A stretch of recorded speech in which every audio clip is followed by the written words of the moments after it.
Hi there.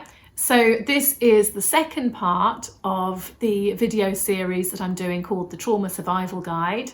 And in this video, I want to talk about what is trauma. So in order to talk about what is trauma, I also need to define and talk about another term that people often use interchangeably with trauma, but it's actually a different thing. And that's post-traumatic stress disorder. So while trauma is either an event or a series of events that is traumatic for the individual person, and I'll talk about that in a minute, post-traumatic stress disorder is symptoms and stress that carry on in the individual's life after those traumatic events have finished. And I would say that trauma is a part of life that I believe all of us go through to greater or lesser degrees at different points in our lives. But trauma doesn't have to develop into post-traumatic stress disorder, which is really my motivation for doing this video series. It's to help us understand how we can go through events that are traumatic without having lasting symptoms. So what is trauma? Now, trauma is a term that's fairly new in our worldwide vocabulary. It was first mentioned, or at least it's been known about in the medical sense as an injury, a physical injury for longer than this. But in emotional terms, it was first thought about during the Industrial Revolution. In about 1860, there were different researchers and medics who saw that individuals who were involved in accidents with heavy machinery, like railroad accidents or other things involving machinery, that they would often go on to develop symptoms that were not related to the injury itself. And so the word that was used in those days was traumatic neurosis.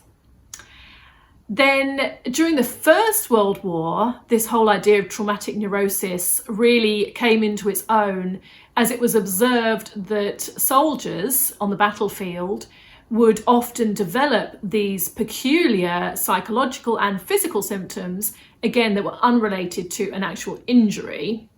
So in those days, people often called it shell shock because people assumed it was because of the bombs and explosions that were going off. Until they realised there were other soldiers who had nothing to do with the bombs who would develop the same sorts of symptoms. And as the decades went on, and I would say particularly in the 60s and the 70s, there were different groups that brought it to light that it wasn't just soldiers who had these experiences, that there were also other groups of people, and the ones that were spoken about a lot were women who were in situations of domestic violence and sexual abuse, who also developed strong physical and psychological symptoms not related to an injury.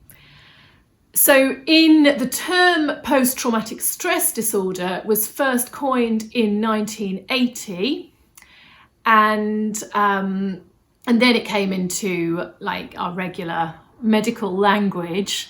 And then in the years since that, there has been increasing research and work on what is post-traumatic stress, what is trauma.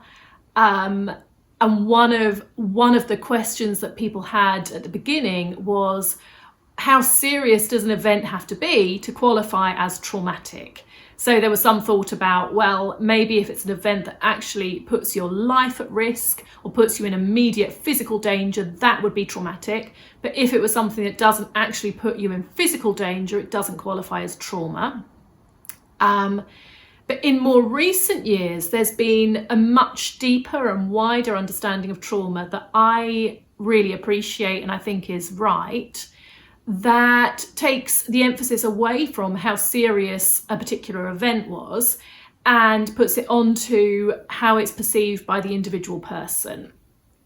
So I've read several definitions that go somewhere along the line, sort of often using different words in it, but something along the line of a traumatic event or series of events can be anything that is too sudden, too strong, too prolonged, too difficult, too painful, and there are many words that are also put in there, but the general idea that it's an event or series of events that is simply too much for our nervous systems to cope with. So in other words, it's something that overwhelms our natural abilities to cope. It's something that takes us out of our own abilities and our own coping tools, and it takes us out of control. So this is a very broad definition, and as I say, it takes it away from how serious or how on some objective scale where that event lies, and it takes it more into the domain of how it's perceived by the individual. So for instance, if you've got two people sitting next to each other and a spider crawls up both of their legs, then there's one person who may have no fear of spiders and be completely unfazed and just brush that spider off. But for the other person who has a serious phobia of spiders, that event is terrifying and they feel out of control, and it takes them a long time to get over, to calm their heart down again and get over the response their body goes into at this terrifying event. And in this way of seeing it, it's not right for the person who has no response and is unfazed by the event to say, oh, just get over it, it's nothing. What are you so worried about? What's wrong with you? Obviously, that's just a very minor example I'm using. There are other traumatic events that are much more serious. Well, maybe that would be serious for the person who had a serious fear of spiders, but you know what I mean. Anyway, so the definition has moved to something that's much more subjective.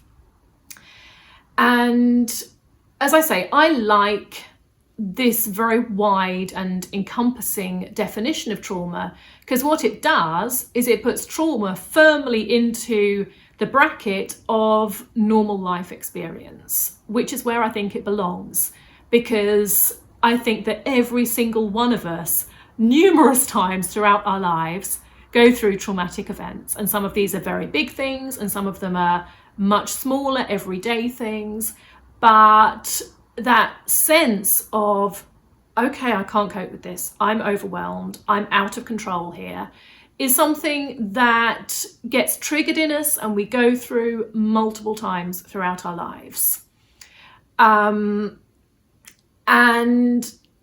I've read a lot of articles, and there's a lot of people who say, well, this word trauma is just overused and it loses all meaning if we just describe everything as traumatic. And what it does is it makes us just too focused inwards and too obsessed with our mental health, and it actually reduces our resilience. I've read a lot of arguments from people saying that, but I disagree with that. And I think that making trauma into something that unites all of us, yes, we don't all go through the very big traumas with a capital T, we don't all go through wars, we don't all go through physical and sexual assaults, thank goodness, but to actually make trauma with a small t, if you like, something that really is an everyday part of life, I don't believe that makes us all inward looking and produces a negative effect on our mental health. And there are two reasons for me thinking this. The first one is that for many of us, probably most of us, the natural response to trauma is to try to minimize and bury it. And we might go through something that's really hard, but we prefer to say, oh, it's no big deal, I'm okay. And even in our own minds, we might get to the end of a day where we've had some really painful things happening and we don't quite know why we're in a bad mood or why we're feeling sad. And we sort of think about it rationally and we think, well, that wasn't such a big deal. And our natural tendency is to bury things under the carpet. And actually with trauma, all the research shows that acknowledging it, and it doesn't, if it's just a daily thing, it doesn't need to be a very big, deep process, but just being able to say, wow, that really hurt me. And that was a hard thing I just went through. Actually enables us more fully to be present and focused on our everyday lives.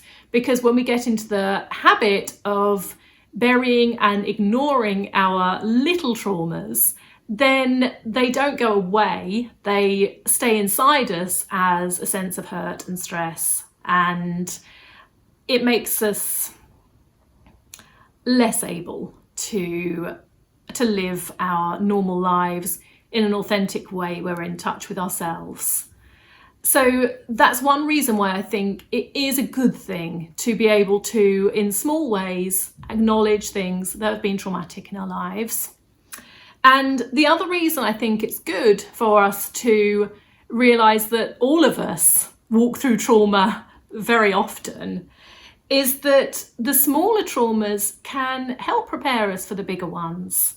So we all have our default mechanisms for dealing with trauma. Like when we get totally overwhelmed, we all have some go-to mechanism, something that we do, whether it's eat tons and tons of chocolate, whether it's shutting down, whether it's zoning out of our relationships. There are some more destructive ones like drugs and alcohol. There are all sorts of coping mechanisms that we have for situations that take us out of control.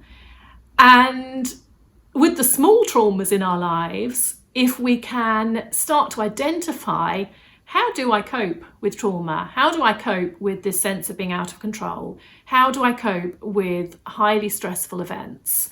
Then we can start learning more healthy ways of coping. And there are very good ways of coping that really make a difference to our lives. And we can learn those that make us much more resilient and much more prepared for days when bigger traumas might come our way.